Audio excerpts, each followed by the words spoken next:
99 जागांसह बहुमताचा आकडा 71. पण यावेळेसच्या विधानसभा निवडणुकीत मात्र पिनराई विजयन यांच्या नेतृत्वाला शह मिळताना दिसतोय, त्यांच्या सत्तेला सुद्धा शह मिळताना दिसतोय. केरळमध्ये 140 जागांपैकी सध्या UDF यांनी आघाडी घेतलेली आहे. डावे एकमेव राज्य सुद्धा गमावण्याची शक्यता आहे. पश्चिम बंगाल नंतर असं जर घडलं तर केरळ हे दुसरं राज्य असेल जे डाव्यांनी गमावलेलं आहे. दोनच राज्य डाव्यांच्या ताब्यात आतापर्यंत होती. एक पश्चिम बंगाल जे की 15 वर्षाआधी, सत्तेतलं केरळ हे राज्य. मग आता सगळ्यात ठिकाणून सत्तेतनं डावे बेदखल होतील असं चित्र दिसतंय. तर सर्वात महत्वाचं सर, पिनराई विजयन यांनी ट्विटरचा बायो सुद्धा बदलला आहे. धर्मदाम मधून पिनराई विजयन हे सध्या पिछाडीवर गेलेले आहेत. पिनराई विजयन यांनी ट्विटरचा बायो बदललेला आहे. केरळचे मुख्यमंत्री असा उल्लेख यापूर्वी पिनराई विजयन यांच्या बायोमध्ये होता आणि हाच उल्लेख त्यांनी काढून टाकलेला आहे. म्हणजे बहुधा त्यांनी आता फक्त politburo member, Communist Party of India, मार्क्सवादी कम्युनिस्ट पक्षाचे पॉलिट ब्युरो मेंबर एवढाच त्यांनी उल्लेख केला. म्हणजे एक प्रकारचा त्यांनी संकेतच दिला की मुख्यमंत्र्याचा उल्लेख काढून त्यांनी मान्य केलंय.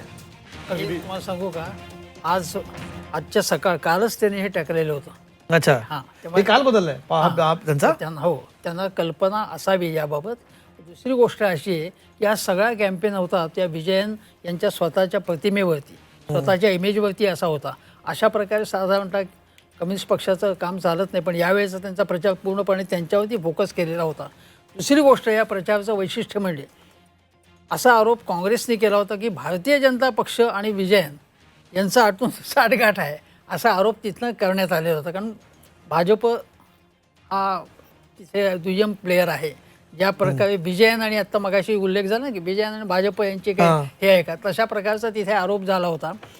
एक तर काय आहे की काही सार्वजनिक कार्यक्रमामध्ये प्रकल्पांच्या उद्घाटनाच्या वेळी विजयन आणि मोदी यांची एका व्यासपीठावरती हस्तांदोलन, गप्पा टप्पा अशा प्रकारचं सगळं झालं तिथे. पण याच्यामध्ये एक गोष्ट आहे की शशी थरूर हे त्यामध्ये काही राज्याच्या पातळीवरती फार मोठी भूमिका बजावत असं होते असं नाही. पण हे निवडणुकीचा प्रचार सुरू होण्यापूर्वी राहुल गांधी, खरगे आणि शशी थरूर यांची एक मिटिंग झाली होती आणि त्याच्यामध्ये त्यांनी ते मतभेद दूर करण्याचा प्रयत्न केला. त्याच्यामध्ये तर शशी थरूर आणि भाजप यांची आतून साठगाठ आहे अशा प्रकारचे आरोप होत होते. विशेषतः ऑपरेशन सिंधूनंतर ते सगळीकडे वेगवेगळ्या देशांचा दौरा करायला गेले. त्यानंतर काँग्रेसला आता याच्यामध्ये काँग्रेसने ज्या प्रकारचं काम केलेलं आहे किंवा राहुल गांधी यांनी ते किंवा त्यांच्या टीमने तिथे त्याचा म्हणजे त्यांना एक थोडाफार दिलासा आता केरळमधनं मिळतोय ते सत्तेवरती आल्यास. म्हणजे या निवडणुकांमध्ये एकमेव आपण म्हणू शकतो की काँग्रेससाठी हा थोडासा एक ऍडिशन झालं ना त्यांच्या राज्यात. एक तर ते आनंदाचा क्षण. तामिळनाडूमध्ये त्यांना एक प्रकारे म्हणजे DMKचा फटका म्हणजे काँग्रेसलाही फटका, त्यांचा मित्र पक्ष आहे. आणि स्टालिनने म्हटलं होतं की राहुल गांधी हे पंतप्रधान पदाचे आमचे कॅन्डिडेट आहेत म्हणून. तिथे आता स्टालिन गेला, पण तिथे जो लॉस झालेला आहे तो इथे ते भरून निघतोय. आणि केरळमधनं वायनाड हा त्यांचा मतदारसंघ आहे राहुल गांधी यांचा. राहुल गांधी, प्रियंका गांधी यांनी खूप प्रचार केला होता, पण त्यांच्या टीमने तिथे चांगलं काम केलं होतं आणि काँग्रेसने कुठेतरी चांगलं काम केलं, कष्ट घेतले तर तिथे रिझल्ट काहीतरी मिळतो. आणि केरळमध्ये असा रिझल्ट मिळण्याची शक्यता होती, कारण 2 पक्षच आहेत ना तिथे प्रमुख आणि आलटून पालटून त्या सत्ता येतात. त्यामुळे काँग्रेसला हा मोठा दिलासा आहे आणि मला वाटतं प्रशांत जगताप यांना याच्यामुळे थोडासा आनंद वाटेल असं मला एक तरी किमान प्रशांतजी तुमच्यासाठी एक राज्य बोलण्यासारखं जिथे तुम्हाला पक्षाला काहीतरी मिळताना दिसतंय. हे नक्कीच या ठिकाणी केरळमधला विजय हा निश्चित काँग्रेसची आमची ऊर्जा वाढवणारा, आनंद देणारा आणि एकूणच पुढच्या वाटचालीमध्ये आणखीन नाही या ठिकाणी शक्ती देणारा विजय असं माझ्यासारख्या कार्यकर्त्याला वाटतं. त्याचं कारण आहे की केरळमध्ये काँग्रेसने पूर्वीच्या काळामध्ये पण खूप छान काम केलेलं होतं. पण केरळ किंवा वेस्ट बेंगॉल, आता वेस्ट बेंगॉलचा जो विषय संपलेला आहे, पण केरळमध्ये अजूनही थोड्या डाव्या विचाराची मंडळी किंवा कार्यकर्त्यांचा, पदाधिकाऱ्यांचा समूह हा खूप संच खूप मोठा होता. त्याच्यामुळे सातत्याने त्या ठिकाणी ती लढाई ही डावे विरुद्ध काँग्रेस अशी होती. पण असं असताना माननीय राहुलजी गांधी यांनी वायनाडचं प्रतिनिधित्व केलेलं आहे. आता प्रियंका गांधी मॅडम त्या ठिकाणी त्या मतदारसंघाचं नेतृत्व करतात. आणि होत असताना एकूणच आमचा खूप चांगला नाही का नेत्यांचा आणि पदाधिकाऱ्यांचा संच हा केरळमध्ये आजही खूप चांगल्या पद्धतीने कार्यरत आहे. केरळच्या जनतेने मधल्या काळामध्ये डाव्यांची सत्ता असताना ते स्कॅम बघितले. म्हणजे डावे पूर्वीच्या काळात डाव्यांचं जे का विचारसरणी, राहणीमान आणि एकूणच नाही का जी काही कामकाजाची पद्धती वेगळी होती. पण अलीकडच्या काळामध्ये डाव्यांनी ज्या पद्धतीने त्या ठिकाणी उच्चार मांडलेला होता, मधल्या काळात झालेले स्कॅम किंवा मुख्यमंत्री म्हणून नाही का त्या ठिकाणी डाव्यांच्या नाही का नेतृत्वाने ज्या पद्धतीने नाही का ठसा उमटायला पाहिजे होता, तो उमटवला नसल्यामुळेच या ठिकाणी प्रश्न विचारत आहे. आम्हाला केरळच्या जनतेने खूप भरभरून या ठिकाणी प्रतिसाद दिलेला आहे आणि निश्चित आजचा हा आमच्या नेतृत्व काँग्रेसच्या विजय मित्रांना प्रश्न हा विचारायचा आहे. एकूणच देशभरामध्ये आमच्या कार्यकर्त्यांना त्या ठिकाणी दिलासा देणारा आणि ऊर्जा वाढवणारा नक्की आहे.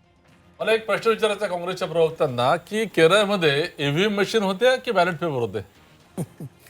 हा प्रश्न तुम्हाला आता जेव्हा जेव्हा निकाल तुमच्या बाजूने दिला, हा प्रत्येक ठिकाणी तुम्हाला प्रश्नाचं उत्तर द्यावं लागणार आहे की जेव्हा आपण ईव्हीएम वरती रान पेटवतात आपले नेते आणि आपला पक्ष, तेव्हा असे निकाल येतात तेव्हा तुम्ही काय उत्तर द्याल त्यांना? नाही, मुळात विषय असा आहे, ईव्हीएमच्या संदर्भामध्ये मी सुद्धा विधानसभा किंवा महापालिकेच्या निवडणुका लढवल्यानंतर माझा जो अनुभव आहे तो त्या संदर्भामध्ये आज कुठेही तसूभर बदललेला नाहीये. पण आता या ठिकाणी मी पुन्हा सातत्याने एक गोष्टी सांगत असतो की ज्या ठिकाणी विरोधी पक्षांना मिळणारे जे विजय, ज्या ठिकाणी भाजप शून्य आहे किंवा भाजपची शक्ती तिथं बिलकुलच त्या ठिकाणी कुठेही नका जनमानसावर नका या ठिकाणी इम्पॅक्ट करणारी नसते, त्या ठिकाणी अशा प्रकारचे ओरिजिनल निकाल येतात असं माझ्या सरकार वाटतं. मी पुन्हा एकदा सांगतो, हा कुठल्या प्रकारचा रेडीचा डाव नाही. पण आमचं या निमित्ताने म्हणणं आहे, आम्ही केरळची निवडणूक जिंकत असताना आमचं तर म्हणणं आहे एकदा केंद्र सरकारने कायदा करावा. आपण जगामध्ये जवळजवळ सर्वच देश या ठिकाणी मतपत्रिकेवर मतदान करतात. खरंच मान्य नाही का नरेंद्र मोदी यांची जर लोकप्रियता खूप चांगली असेल, त्यांचं कामकाज असेल, त्यांचं खरंच रामराज्य देशामध्ये नाही का चालू असेल, तर त्यांनी एकदा मतपत्रिकेवर सुद्धा येणाऱ्या लोकसभेच्या निवडणुका घ्याव्यात, हे आव्हान या ठिकाणी आम्ही त्यांना देऊ इच्छितो. ठीक आहे, आपण एक पुढचं राज्य बघूया. आता आणखी एक महत्त्वाचं राज्य आहे. आपण दोन राज्यांची चर्चा केली. आपण तामिळनाडूबद्दल बोललो, पश्चिम बंगालबद्दल बोललो. चौथं महत्त्वाचं जे राज्य आहे याच्यामध्ये ते आसामचं राज्य.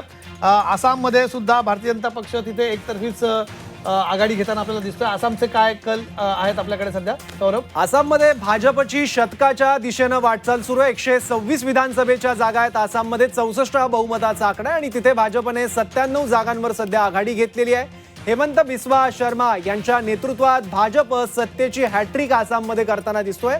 आसाममध्ये भाजपची शतकाच्या दिशेनं सध्या वाटचाल बघायला मिळते. केवळ 3 जागा दूर आहे शतकापासून भाजप आसाममध्ये.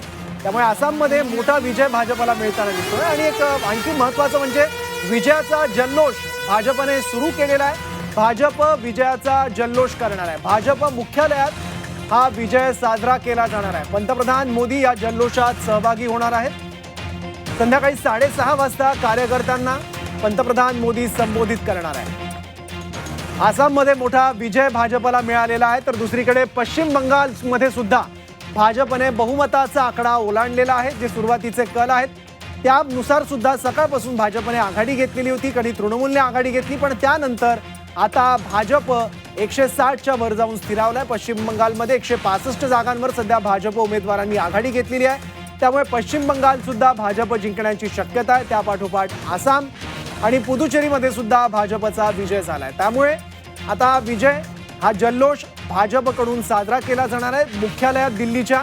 आणि या जल्लोषामध्ये पंतप्रधान मोदी सुद्धा सहभागी होणार आहेत. संध्याकाळी 6 वाजता याला सुरुवात होईल आणि पंतप्रधान मोदी कार्यकर्त्यांना संबोधित देखील करतील.